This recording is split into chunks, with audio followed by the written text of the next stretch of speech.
चलिए नमस्कार, है ना? प्रारंभ करते हैं हम लोग स्पीडी की श्रृंखला को। आशा करते हैं भैया कि आप सभी लोग इस स्पीडी की श्रृंखला को काफ़ी एन्जॉय करेंगे और काफ़ी कुछ यहाँ से सीखेंगे और अपनी प्रारंभिक परीक्षा में यहाँ से काफ़ी कुछ आसानी आप लोगों को हो जाएगी, है ना? और उसी के अकॉर्डिंग आप लोग हमें कमेंट करके बताते भी रहेंगे कि किस प्रकार से ये हेल्पफुल हो रही है। चलिए तो आज चर्चा का विषय है विभिन्न रिपोर्ट सूचकांक 2023 से 25 तक के, तो चर्चा करेंगे, है ना? मैं कुछ बातें आपसे कहना चाहूँगा भैया कि बड़े आसानी से तल्लीनता से केवल सुन लीजिए, है ना? केवल इस लेक्चर को सुनने मात्र से आपको ये रिपोर्ट सूचकांक याद हो जाएँगे। तो केवल क्या करना है, शांत मन से बेहतरीन तरीके से केवल सुनना है, ठीक? केवल सुनना है और कुछ भी नहीं करना है।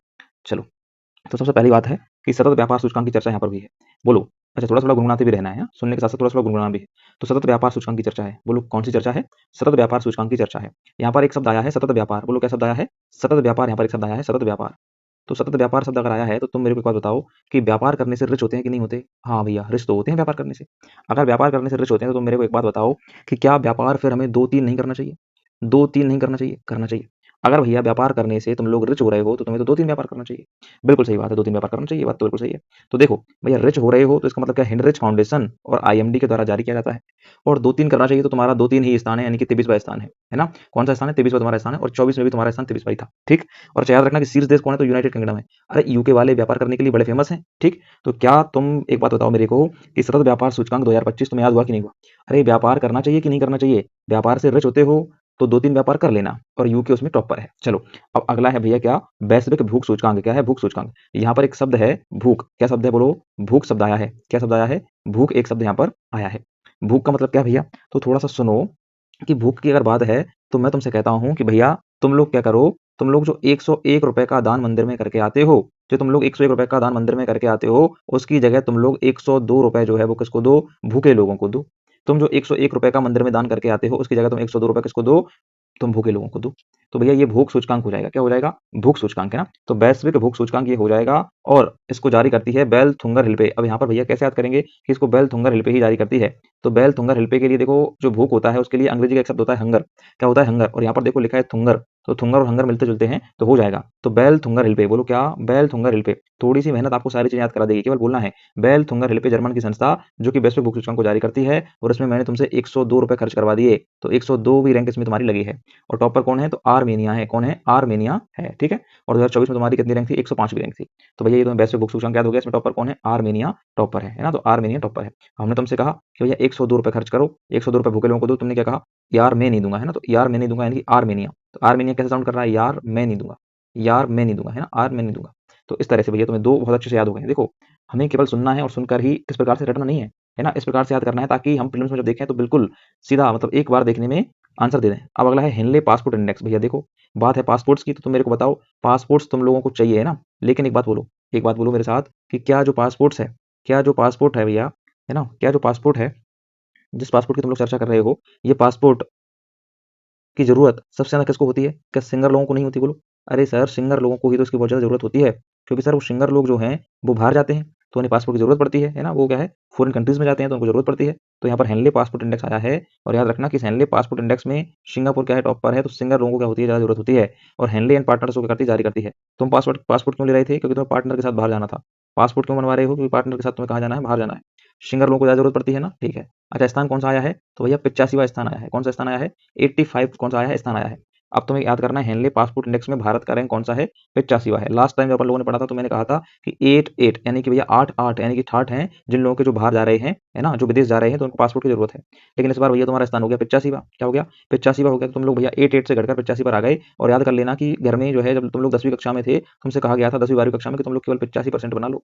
केवल 85% बना लो और हम तुम्हें विदेश घुमा के लाएँगे और तुम्हारा पासपोर्ट बनवाएँगे। तो इस बार तुम्हारा पासपोर्ट इंडेक्स में 85 रैंक है। कितना रैंक है? 85 रैंक है भैया, है ना?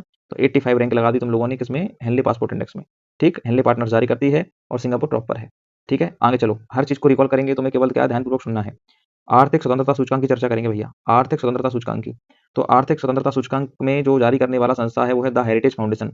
तो द हेरिटेज फाउंडेशन के द्वारा जारी की जाती है। तो मैं तुमसे बोलूँ कि भैया आर्थिक जो स्वतंत्रता है वो कैसी है? तुम बोलो भैया आर्थिक रूप से स्वतंत्र होना मतलब एक प्रकार से हेरिटेज के जैसे होना। कैसे होना भैया? हेरिटेज के जैसे होना, है ना? एक प्रकार से विरासत का जैसा होना। कैसा? विरासत का मिल जाना, हेरिटेज का मिल जाना।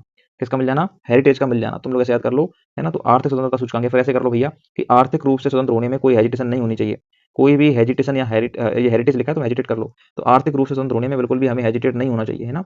बिल्कुल भी हेजिटेट नहीं होना चाहिए, चाहे भैया मेल हो, चाहे फीमेल हो। सभी लोगों को क्या है भैया, आर्थिक रूप से स्वतंत्र तो होना ही चाहिए। तो आर्थिक रूप से स्वतंत्रता सूचकांक जो है, इसको जारी कौन करता है? द हेरिटेज फाउंडेशन करता है, यानी कि बिल्कुल हेजिटेट नहीं होना चाहिए, द हेरिटेज फाउंडेशन। इसमें भैया टॉपर कौन है? तो हांगकांग इसमें क्या है? टॉपर है ना। तो जब जब आर्थिक रूप से स्वतंत्रता की बात आए तो लोग क्या करोगे? तुम लोग हाँ करोगे। क्या करोगे? हाँ करोगे। हाँ करोगे, मतलब हांगकांग इसमें टॉपर है। भारत की रैंक कितनी है? 128। कितनी है? 128। तो भैया 128 यानी कि 128 भारत की रैंक है। भारत की रैंक कितनी है?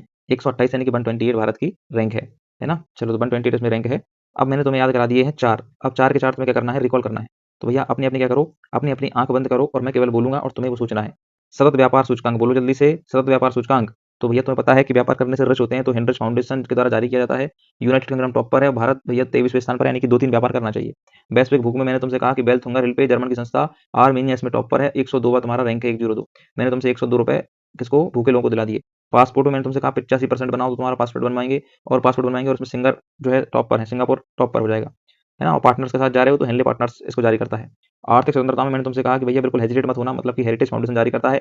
और तुमने कहा कि हाँ भैया हम क्या हो जाएंगे? आर्थिक रूप से स्वतंत्र हो जाएंगे। तो हांगकांग ने इसमें टॉप किया और तुम्हारा स्थान आया 128वां, यानी कि 128। तो याद रखना कि 128 स्थान किसका है?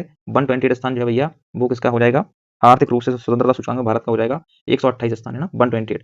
तो 128 का हो जाएगा, स्थान हो जाएगा इसमें। चलो अब आ जाओ वैश्विक नवाचार पर। तो वैश्विक नवाचार देखो यहाँ पर क्या करना है? इनोवेशन करना है, नवाचार करना है। तो बोलो नवाचार बिना बौद्धिक, यानी कि बिना बुद्धिमत्ता के कर सकते हो? नहीं। तो नवाचार के लिए चाहिए बुद्धि। तो यहाँ पर विश्व बौद्धिक संपदा संगठन जो है डब्ल्यू इसको जारी करता है ना। तो नवाचार के लिए क्या चाहिए? बुद्धि चाहिए। तो डब्ल्यू इसको जारी करता है। टॉप पर कौन है? स्विट्जरलैंड। टॉप पर स्विट्जरलैंड है, हमारा स्थान 38 है ना। और 24 में हम 39 स्थान पर थे। तो भैया याद करो कि जो नवाचार है, मैं तुम्हें एक कहानी सुनाता हूँ, है ना। मैं तुम्हें एक कहानी सुनाता हूँ। तो भैया कहानी में ये है कि नवाचार की चर्चा है, नवाचार की। तो भैया नवाचार की चर्चा है और सर्दियों का मौसम है। तो अपने यहाँ भारत में तो नवाचार का मतलब क्या होता है? कोई अगर स्वेटर बना ले, कोई अगर स्वेटर बना ले, स्वेटर, तो नवाचार मानेंगे इसको। तो स्विट्जरलैंड जो है ये टॉप पर है ना, इस नवाचार में। और इसको जारी कौन करता है? डब्ल्यू यानी कि विश्व बौद्धिक संपदा संगठन इसको जारी करता है। और अपनी रैंक कौन सी आई है भैया? 38 रैंक आई है। लास्ट ईयर मैंने याद कराया था कि 39, यानी कि 3 से 9 कर देना, यानी कि 3 से 9 कर पा रहे हो मतलब तुम नवाचार कर पा रहे हो। 3 से तुम 9 बना पा रहे हो मतलब नवाचार कर पा रहे हो। लास्ट ईयर मैंने याद कराया था। इस बार भैया 38 हो गया। क्या हो गया? 38। तो नवाचार इसमें क्या हो गया भैया? इस बार 3 से 8 बनाओगे। 3 से 8 हो रहा है नवाचार में। क्योंकि अब लास्ट ईयर का भी तुम्हें याद है, इसलिए मैं तुम्हें इस तरह से बता रहा हूँ ना कि 3-9 है ना। लास्ट ईयर क्या किया था भैया? लास्ट ईयर अपन लोगों ने याद किया था कि 3 से 9 बनाना ही क्या है? नवाचार है ना। तो देखो अब चीजें बदलती रहती हैं, तो थोड़ा सा लिंक करके याद रखो, इससे क्या है, कभी कभार पुराना पूछ लिया जाए तो तुम्हें पता रहे। तो 3 से 9 बना दिया था हमने लास्ट ईयर नवाचार के लिए। इस बार क्या करोगे तुम लोग नवाचार के लिए? तुम याद रखना कि भैया इस बार नवाचार में ये हो गया कि ये जो 3 तो 3 रहा, लेकिन इधर 8 हो गया है ना। तो 38 हमारा स्थान हो गया। याद रखोगे नवाचार में, याद हो जाएगा बहुत अच्छे से। चलो, तो इस कहानी से तुम्हें क्या शिक्षा मिली? कि नवाचार विश्व बौद्धिक संपदा संगठन जारी करता है। स्विट्जरलैंड स्वेटर बनाना टॉपर है, 38 स्थान है। अब आ जाओ भैया वर्ल्ड टैलेंट रैंकिंग में। किसमें जाओ? वर्ल्ड टैलेंट रैंकिंग में जाओ, वर्ल्ड टैलेंट रैंकिंग में। तो पहली बात तो भैया कि ये रैंकिंग जो है जारी कौन करता है? अंतर्राष्ट्रीय प्रबंधन सूचकांक। याद रखना कि टैलेंट है ना, टैलेंट अगर तुम्हारे पास है, इसका मतलब तुम अपनी लाइफ को बहुत अच्छे से मैनेज कर लोगे, प्रबंध कर लोगे। तो आईएमडी यानी कि है ना, इंटरनेशनल मैनेजमेंट सूचकांक है ये। तो अंतर्राष्ट्रीय प्रबंधन सूचकांक इसको क्या करता है? जारी करता है। अंतर्राष्ट्रीय प्रबंधन संस्थान जो है, संस्थान बोलेंगे, अंतर्राष्ट्रीय प्रबंधन संस्थान इसको क्या करेगा? सूचकांक नहीं, संस्थान है ये, इसको जारी करेगा ये, है ना। टैलेंट रैंकिंग में भैया अपना स्थान कहाँ है? तो 63 नंबर पर अपन है। तो याद रखना कि भारत में अगर 6 लोग हैं तो भैया केवल 3 लोग ही टैलेंटेड हैं, याद रखना। अगर 6 हमारे भारतीय हैं टोटल, तो 3 ही टैलेंटेड हैं, मतलब आधे ही टैलेंटेड हैं। तो 6 3 क्या हो जाएगा? टैलेंटेड रैंकिंग में अपनी वो हो जाएगी, रैंक हो जाएगी। और दूसरी बात, इसमें टॉप पर कौन है? तो याद रखना कि भैया भारत का जो टैलेंट है वो तो केवल क्या है? स्वेटर बनाना है, स्वेटर बनाना। नवाचार भी भारत का क्या है? स्वेटर बनाना है। तो भैया नवाचार सूचकांक में भी स्विट्जरलैंड टॉप पर था, इसमें भी स्विट्जरलैंड टॉप पर टैलेंट में। और इसमें हम 38 पर थे नवाचार में, यहाँ हम 63 पर हैं। ठीक, चलो, याद हो जाएगा भैया। और मैंने क्या कहा कि टैलेंट अगर तुम में है तो तुम अपनी लाइफ को अच्छे से मैनेज कर पाओगे। अब है स्मार्ट सिटी इंडेक्स। तो स्मार्ट सिटी इंडेक्स भैया कौन जारी करेगा बोलो? तो स्मार्ट सिटी बनाना है, बोलो स्मार्ट सिटी बिना मैनेजमेंट के बन जाएगी क्या? नहीं बनेगी। तो स्मार्ट सिटी भी मैनेजमेंट की नहीं बनेगी, यानी कि प्रबंधन संस्थान यहाँ पर भी आएगा। तो अंतर्राष्ट्रीय प्रबंधन संस्थान के द्वारा ये जारी किया जाता है।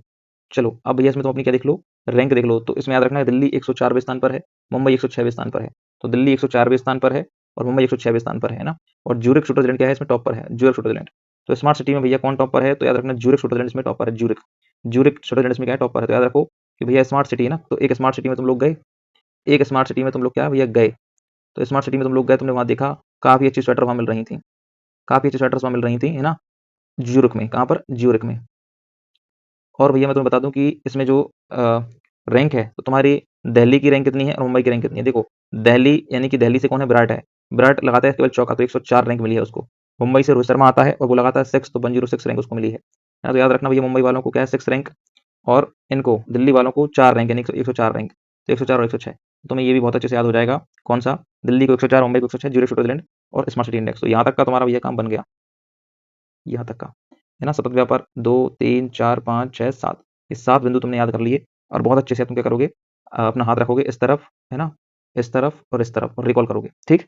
तो इससे क्या है कि तुम्हारी चीज़ें प्रॉपर दिमाग में जाती रहेंगी। चलो, अब चूँकि वीडियो लंबा हो जाएगा इसलिए अपन बार-बार रिपीट नहीं कर पाएँगे ना, वैसे भी बहुत धीमे बोल रहे हैं भैया, ठीक? तुम लोग अपने हिसाब से इसको बैलेंस कर लेना, स्पीड बढ़ा लेना, लेकिन सुन ज़रूर लेना भाइयों, है ना? क्योंकि सुनने से क्या है कि चीज़ें बैठ जाएँगी ज़हन में।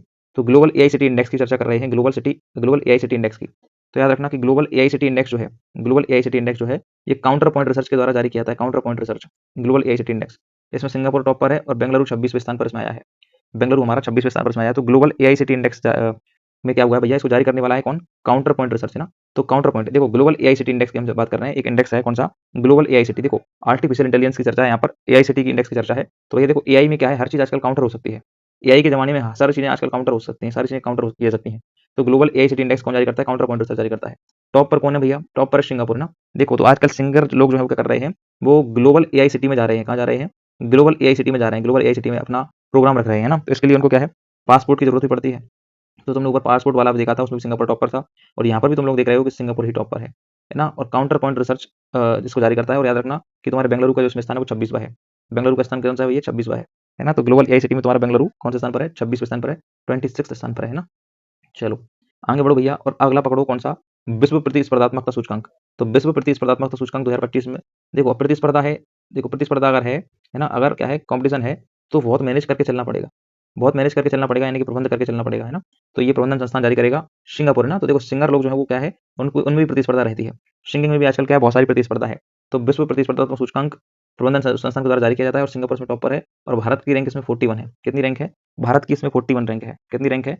41 इसमें भारत की रैंक है ना। तो सुनो ध्यान से कि जो सिंगर लोग हैं, पहली बात तो तुम याद करो कि जो सिंगर लोग हैं भैया, वो कहाँ जा रहे हैं? वो ग्लोबल एआई सिटी में जा रहे हैं। वो कहाँ जा रहे हैं सिंगर लोग? तो वो भैया ग्लोबल एआई सिटी में जा रहे हैं, है ना। ग्लोबल एआई सिटी में वो लोग जा रहे हैं, है ना। ग्लोबल एआई सिटी में वो लोग जा रहे हैं, ग्लोबल एआई सिटी में। इसका मतलब क्या है? इसमें भी सिंगापुर टॉप पर है, ठीक। इसमें तुम्हारे बेंगलुरु का स्थान कितना है? तो 26 है। दूसरी बात, कि भैया सिंगर लोग जो हैं, सिंगापुर को हमने सिंगर मान लिया, तो सिंगापुर की अपन चर्चा करें तो भैया तुमने देखा है कि ये लोग पासपोर्ट, अगर ये ग्लोबल एआई सिटी में जाएंगे तो उनको पासपोर्ट चाहिए होगा। तो पासपोर्ट जो इंडेक्स है उसमें भी टॉप पर है। और अभी अभी तुमने देखा है भैया कि जो प्रतिस्पर्धा सूचकांक है, उसमें भी सिंगापुर टॉप पर है, यानी कि प्रतिस्पर्धा भी वहाँ पर क्या है, टॉप की सिंगरों में। तो सिंगरों से कितनी चीज़ याद रखोगे? ग्लोबल एआई इंडेक्स में जाना उनका, है ना। और सिंगिंग करना, सिंगापुर में जाना उनका, मतलब सिंगापुर जो है ग्लोबल एआई इंडेक्स में टॉप पर है। इसके अलावा, भैया वो प्रबंधन सूचकांक वाले में टॉप पर है ना। और इसके अलावा वो पासपोर्ट वाले में टॉप पर है, ठीक। तो इतनी चीज़ें याद कर लेना। इसमें भारत का स्थान कितना है? तो 41वां स्थान है विश्व प्रतिस्पर्धात्मक में। तो भैया भारत में प्रतिस्पर्धा इतनी है कि 4, है ना, 4-1 कितनी प्रतिस्पर्धा है भैया? तो 41 है ना, 41, मतलब कि 4 लोग जो है वो एक के लिए लड़ रहे हैं। 4 लोग एक पोस्ट पर लड़ रहे हैं ना, 4 लोग एक पोस्ट पर लड़ रहे हैं, यानी कि 41 हो जाएगा हमारा इसमें स्थान, 41। तो ये प्रतिस्पर्धा वाला भी याद हो जाएगा। फिर है सतत विकास लक्ष्य सूचकांक। ये जारी कौन करता है? संयुक्त राष्ट्र सतत विकास समाधान नेटवर्क जारी करता है। संयुक्त राष्ट्र सतत विकास समाधान, तो सतत विकास लक्ष्य है और यहाँ पर सतत विकास समाधान नेटवर्क है। कौन जारी, टॉप पर कौन है? फिनलैंड है। तो भैया सतत विकास है ना, जो क्या है, सतत विकास की चर्चा करता है, वो भैया बहुत फन तरीके से रहता है ना, बहुत फन तरीके से रहेगा, वो अपनी लाइफ को बड़े फनली एंजॉय करेगा। तो फिनलैंड है ना, कौन सा लैंड? फिनलैंड। तो भैया वो तो एसडीजी के अनुसार चल रहा है, 17 के 17 लक्ष्य एसडीजी के बढ़िया निभा रहा है, सतत विकास लक्ष्य सूचकांक की चर्चा कर रहा है। तो वो तो भैया बड़े फन में रहेगा, तो फिनलैंड हो जाएगा। और भारत का इसमें स्कोर कितना है? 99 है ना। तो भारत की 99 रैंक है और स्कोर 67 है। तो 67 हमारी स्कोर है और 99 हमारी रैंक है। तो क्या एसडीजी के अकॉर्डिंग भारत चल रहा है? नो और नो। तो नो और नो का मतलब क्या है? 99 रैंक है हमारी। और फिन, यानी कि फन कौन कर रहा है भैया? सतत विकास लक्ष्य को चल करके। तो फन करने वाला है तुम्हारा कौन? तो फिनलैंड जो है वो टॉप पर हो जाएगा इसमें। फिर हुरून ग्लोबल यूनिकॉर्न इंडेक्स। तो हुरून की ग्लोबल यूनिकॉर्न इंडेक्स आई है 2025 की। हुरून की ग्लोबल यूनिकॉर्न इंडेक्स आई है 2025 की। इसमें देखोगे तो हुरून रिसर्च इंस्टीट्यूट इसको जारी करता है। हुरून रिसर्च इंस्टीट्यूट इसको क्या करता है? जारी करता है ना। तो हुरून जो है तुम्हारा ग्लोबल यूनिकॉर्न इंडेक्स को जारी कौन करता है? Hurun research institute. और इसमें अमेरिका क्या है? टॉप पर है, और भारत का स्थान इसमें तीसरा है 64 यूनिकॉर्न के साथ। तो ये हुरून ग्लोबल यूनिकॉर्न इंडेक्स को हुरून रिसर्च इंस्टीट्यूट ने जारी किया है। इसमें अमेरिका टॉप पर आया और भारत का स्थान इसमें तीसरा है, थर्ड नंबर हमारा इसमें स्थान है हुरून में, और 64 यूनिकॉर्न के साथ हम तीसरे स्थान पर है। अब आ जाओ भैया वैश्विक शांति सूचकांक में। किसमें आ जाओ? वैश्विक शांति सूचकांक में जाओ, वैश्विक शांति सूचकांक। तो वैश्विक शांति सूचकांक में देखना कि institute for economics and peace के द्वारा जारी किया था। तो शांति है, यहाँ भी शांति है, पीस। आइसलैंड है ना भैया, आइस यानी कि बर्फ, और बर्फ कैसा होता है? बड़ा शांत होता है। और हमारा स्थान है 115, हमारा स्थान कितना है? 115, 115 हमारा स्थान है वैश्विक शांति सूचकांक में। तो बहुत आसानी से याद हो जाएगा वैश्विक शांति सूचकांक। कैसे याद हो जाएगा?